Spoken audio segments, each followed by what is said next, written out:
hey, if you like the show and you want more show, there's a secret way to get... I'm sorry, I'm getting a text message. It's from Patreon. They say, remind people about Patreon. We're doing it. Oh, God, they're annoying. Oh, they're the worst. Actually, they're the best. It's the only way we fund the show. Head to patreon.com/wehaveconcerns to find out how you can get bonus episodes and help keep the show going.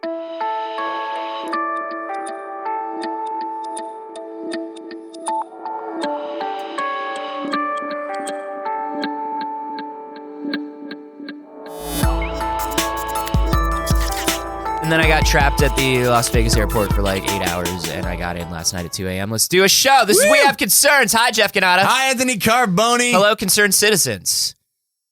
Robots? Robots. Talking about robots? A lot of robots at CES this weekend. What would you rather have, Anthony? Would you rather have a robot or a giant mech? I mean, oh, man.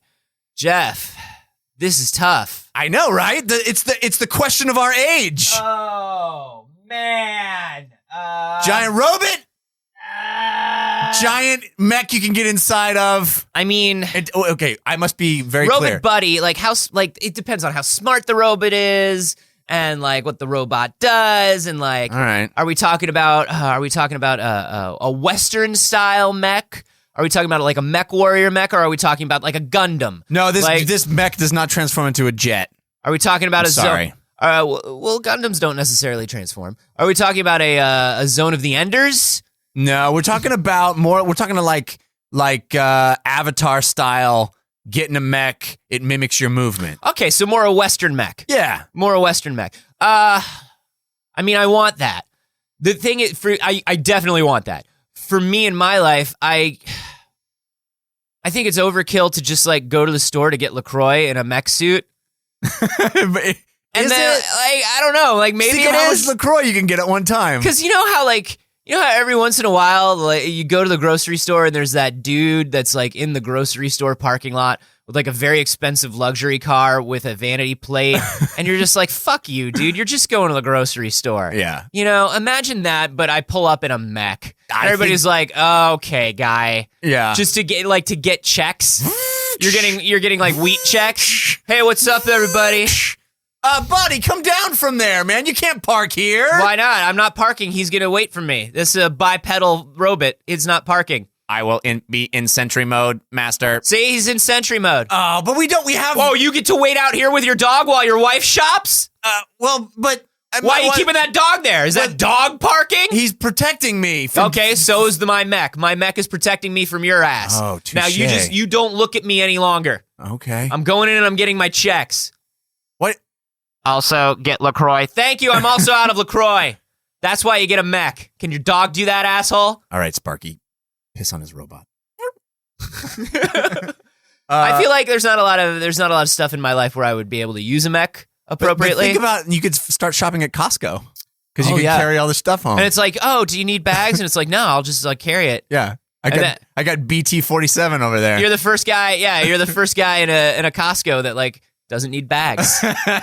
It's very environmental. Well, I got good news for you, Anthony. Well, actually, Nikolai Talento, who sent this story into us to wehaveconcernshow@gmail.com, he's got good news for you.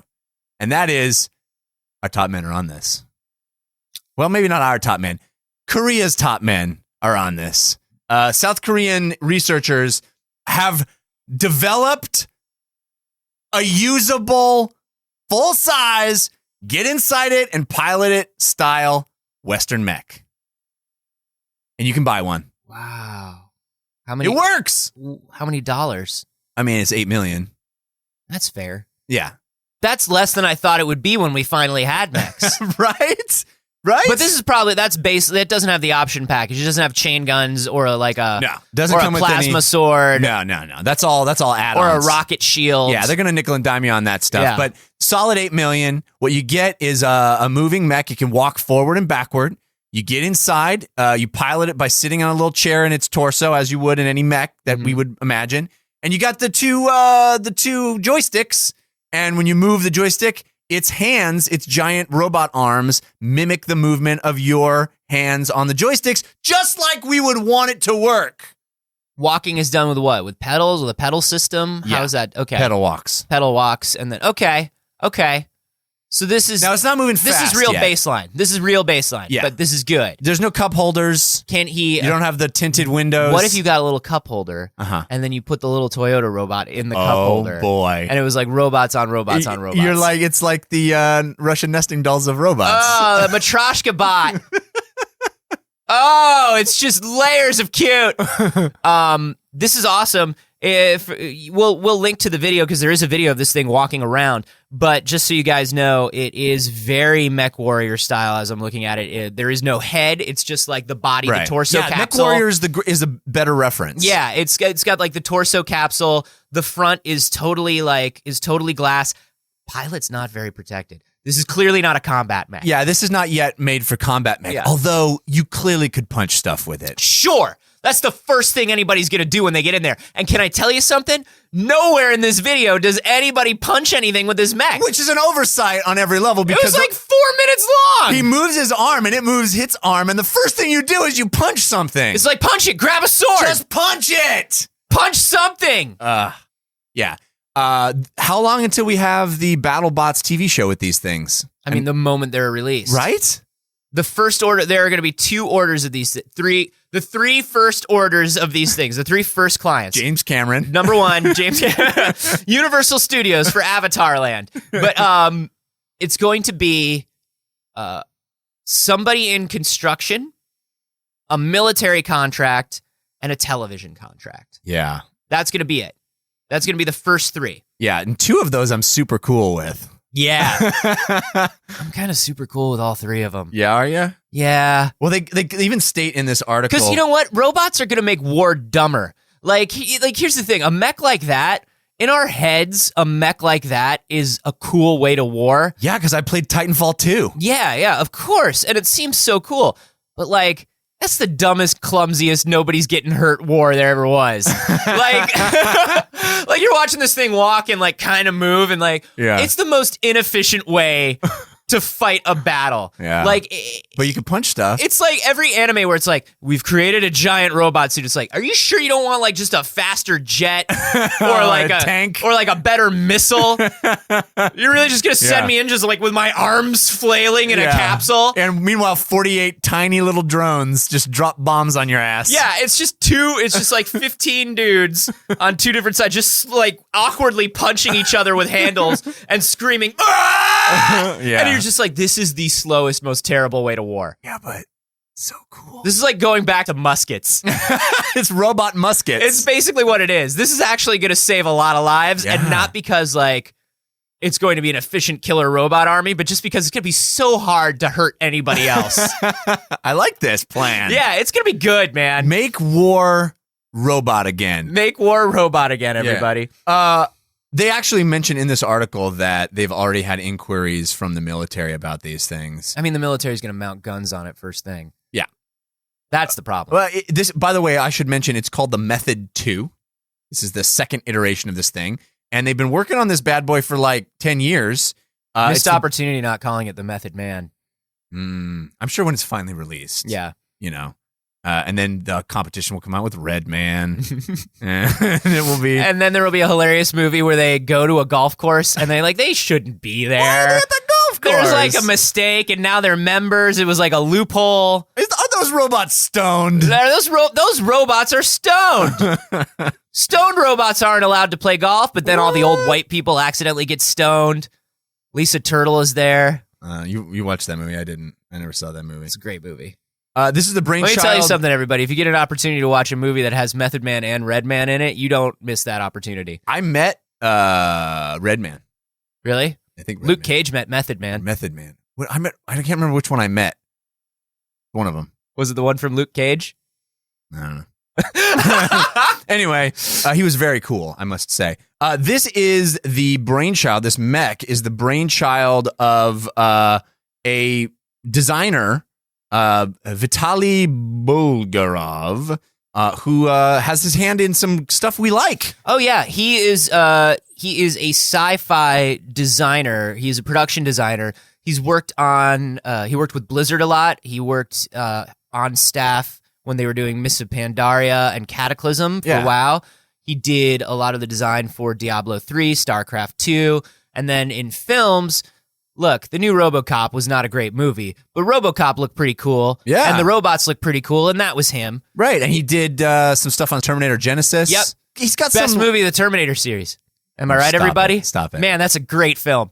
He's got legit bona fides, Yeah. dude. And this is who you want working on this. This is our top man. You want a sci-fi guy working on the crazy sci-fi concept because you don't want anybody to dumb it down and turn it into like a boring appliance. Well, we've talked a little bit about this before, the cycle of sci-fi giving inspiration to the scientific community that in turn gives inspiration to the sci-fi community. Right. And the great circle of life. Yeah, arts and sciences working together to kind of like an artist comes up with a concept for a thing and a scientist goes, or an engineer goes, oh, that's a good way for that to look and or work. Right. Is there an engineering problem I can solve that can then turn this thing I was working on into this? So it's this Korean team working with him together, and they're just like, well, obviously we need mech suits. Yeah. Well, we talked about How does Japan feel about this? I bet they feel real pissed. This is like kind of their thing. This should be, I mean, I feel like Japan was supposed to be number one in this. Yeah. They really should be leading the way. I feel like Maybe they feel like this is their birthright. Yeah. Yeah. They're like, we drew these for so long. This is kind of like our thing. Well, there's like, those guys that have made the like full-size Gundam that just stand there. Yeah. You've seen those. Oh, and there was the one that did a few years ago. I want to say it was 3-4 years ago, where somebody did build like a mech. Do you remember this? It was like a full-size mech that was like controlled like with an iPhone app and Really? had like face tracking. Oh, crazy. It didn't do like much of anything other than track your face and walk around. There's your face. But it was Still like, see it. found it. Found your face. Found it. Don't look away. And it was like $4 million or something. Yeah. We've come a long way. Double the price, and now you have full-on walking very slowly mech. Yeah. We've talked about exosuits before, and ironically, the Koreans were doing that too. Mm-hmm. It's Koreans, man. They're into this stuff. Do you think there's a practical application for this mech suit, or is this purely a fantasy wish fulfillment thing for sci-fi nerds like you and me? I think it's mostly fantasy wish fulfillment, but I do think there are useful things that can be done with it. You know, when you think about how I keep going back to construction, because when you think about like the heavy labor machines we have right now, the little Tonka trucks you play with as a kid in a sandbox. Right. You know, you've got like backhoes and forklifts. Keep going. Yeah. You got backhoes and forklifts. There's like backhoes and cranes and like and bulldozers and like all the Constructicons, you know. all of them. All of the Constructicons. But you think about that stuff and it's cool. It's like giant arms and shovels and kind of clamps, and it's all very simplistic. But if you could put somebody in something that moved and felt like an extension of their arms. Oh man, could you imagine? To like build buildings, hand like up like giant bar, like you rebar wake up in the and, like, morning concrete, and there's construction on your street, and you're all pissed, and you groggily lean out of bed, and you reach over and you pull away the drapes on your window, and you look out, and there's 4 dudes in mech suits working on the street. But the mechs are like all leaning around. And they're like the mechs have like giant cans of soda, like giant Monster energy drinks made for mechs. Yeah. And they're just giant lunch pails next to them. They're just like leaving giant paper bags of like fast food everywhere. Just like, come on. Guys. Where's the noise even coming from if you're all just hanging around? Woo, giant robot finger. Yeah. that would be appropriate. Still would be cool, I would though. be less angry. I would certainly be less angry about construction on my block if there was a giant robot doing it. Oh, like 5 giant robots all working together in and you harmony. walk by and it like waves at you. It's like, oh, hey. Dude, imagine, you know the feeling of pure joy you get when you get a trucker to blow the horn? Yeah. Imagine like walking by and getting a mech robot to wave at you in the morning. Oh, it's every anime future I've ever Oh, imagined. dude, like you're just, yeah. And also you're 6. And also I'm probably, if I can have my way, I'm 6. Yeah. And I'm in like a little school uniform. My books are on a strap. Yeah.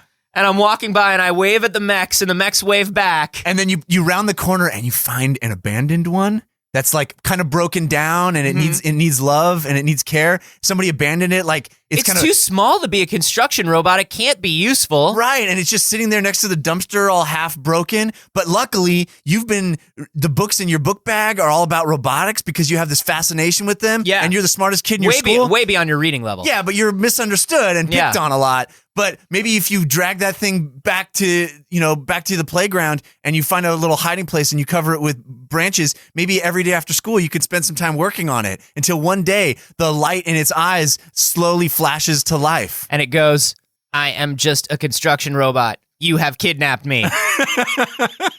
Please let me go. Yeah. You are thief. Child is thief. Alert. Child thief. Child thief. No, stop it. Can't walk. Child thief has injured me. No, help. I'm help. fixing you. I'm help. fixing you. You have covered me in leaves. I am rusting. Everything is corroding. Hey, kid, what are you doing over there? I'm destined to robot pilot. Kid, did you capture that robot against its Help, will? I've been captured against my will. No, we're gonna be buddy friends and fight a crimes. All right, kid. Together. Come over here. What are those books in your book bag? You're not allowed to have robotics books. This is... the state can't censor me. Well, you clearly don't know where you're living, young boy. Come here. Trump's America. Trump's America. Yeah. Let that be a lesson to everyone. I want one of these, man. Sure. So this is the part of the show where we announce our Kickstarter. Our $8 million stretch goal for the Patreon. We promise if we get $8 million from you, our listeners, we will buy one of these mechs. $7,000. We do the video series. $8 million. We do. We get a mech. We get a mech. And everybody gets to take a turn. Yeah. We promise. We promise. Just come over. Come over and you can take a turn. Yeah. We'll bring it to PAX with us. Oh, that's something we should mention. We're at PAX South. Yeah, we're going to PAX South. We should mention that. Yeah. We should mention, number one, you can't buy this robot yet. No. But you could. You will be able to in this calendar year, they say. And they say in 2017 you will be able to. Woo. Yeah, $8 million. $8 million. That's an achievable goal for us. All right, so we have a full year to get $8 million. You know what I was thinking, Anthony? Don't billionaires listen to podcasts? Well, they have to be entertained too, right? Billionaires? The fucking podcast billionaires listen to. The uptight. It's like those guys. It's like those guys at the golf club, man. Yeah. That wouldn't let Method and Red in. Yeah. You know what I mean? Because all we need is one billionaire to really like our show. Their podcasts are all like, and the money market and the we should do a show about that. And return on investment. Right. Don't buy a mech. It's fun. Yeah. Fun and money don't mix. And you're like, That's a good point. Millionaires. But if we could just get one billionaire to be super into our show, that would be so good for us. If you're a billionaire, please come see us at PAX South. Yeah. Saturday, 4 p.m. for a live We Have Concerns and to write us a check. Yes. For a method too. There will be a seat in the front with a little piece of paper that says reserved for billionaire. That's your seat.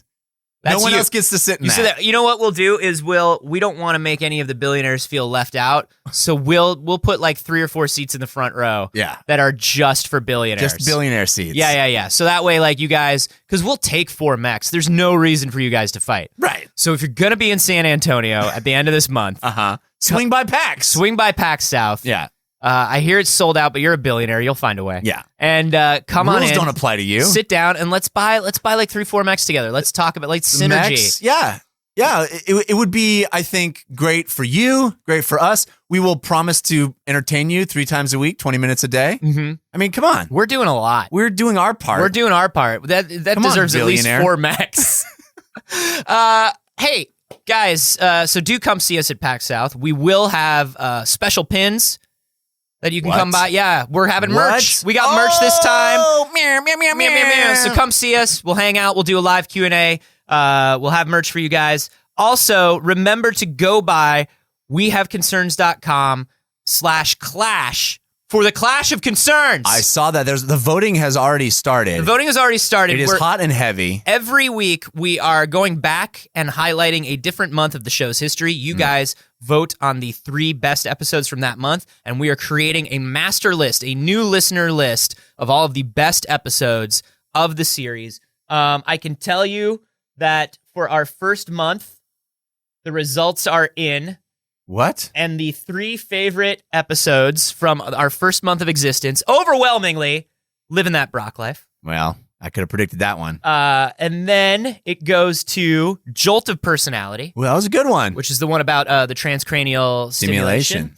And then it goes to, well, there's a tie. Oh, no. There's a tie, and we'll break that tie in the subreddit. We have concerns.reddit.com. It's between Luxury and Executioner and online dataing. Oh, man. Go to the subreddit, vote on that. Go to wehaveconcerns.com/clash. Vote on your favorite episodes. Buy us a Mech. We and love if you. you're a billionaire, your vote counts double. I think we all do that already.